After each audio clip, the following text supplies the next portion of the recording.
What's up, Sneaky Nation? Sneaky P back with all the news after week 3 and year number 6 of our Columbus Aviators franchise, where the Aviators picked up a loss to the Chicago Bears. The Bears, one of the best offenses in the NFL, was really difficult for the Aviators defense to stop, and our offense really struggled as well, which really puts us in a bind. You know, we could have started this season 1-2 right now had it not been for the kick return for a touchdown that got us an early victory in week number 2. So there's definitely a lot of question marks in the air for this Aviators team. Rodman Scott's really not living up to the hype that we had hoped that he would. Really struggling with the run game so far this season, and that has been an issue. You know, we won the turnover battle against the Bears, and it was still a blowout defeat. Things are not looking good in that regard, and our offense is going to have to get more consistent. Having a consistent running game should help with that, but there are still other concerns. We're really struggling making some big-time plays down the field. We saw a few injuries to our receiving core last week. Nothing too serious, I don't think, but we do have to check on an injury to Dorial Green-Beckham. Curtis Harden was also banged up for part of the game. He came back okay, though. But that does leave question marks that we do have to check in on. This is an early season bye week here.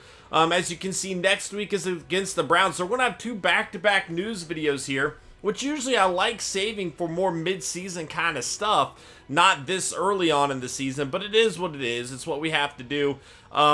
Luckily for us, we still have the lead in our division. Our division is just struggling right now. The Colts sitting at 1-2, the Texans at 1-2, and the Jags at 0-3.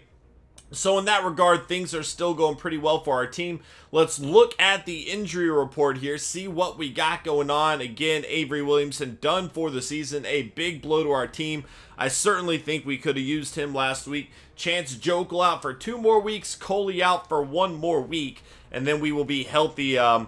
Relative, I guess. You know, Williamson obviously is out for the season, but we'll have Jokel back. Matt Hogue's done an okay job filling into that role for us, though. Brown's been okay filling in for Avery Williamson.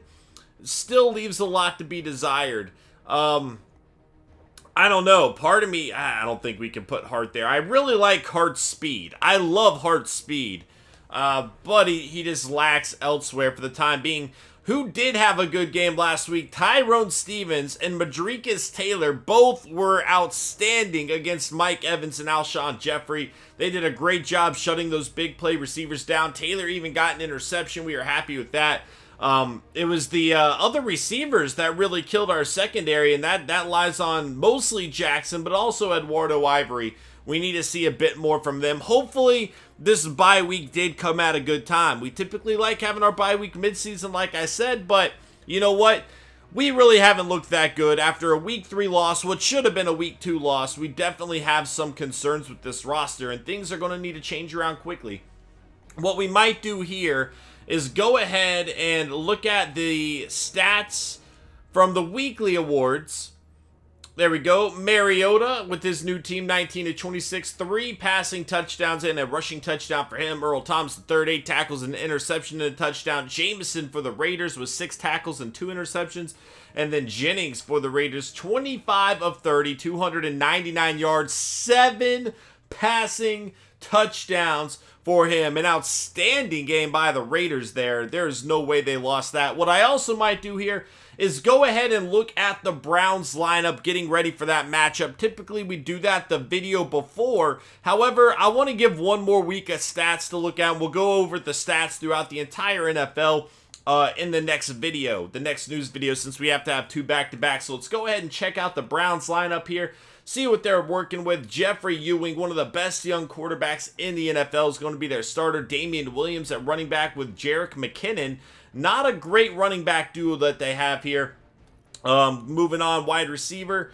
Got Kenny Stills and then Kendall Wright, the former Aviator. Torrey Smith is going to be down with an injury. Not a great offense for their quarterback to work with. However, they do have a trio of tight ends that can make some plays. Charles Clay, Luke Wilson, and Jermaine Gresham.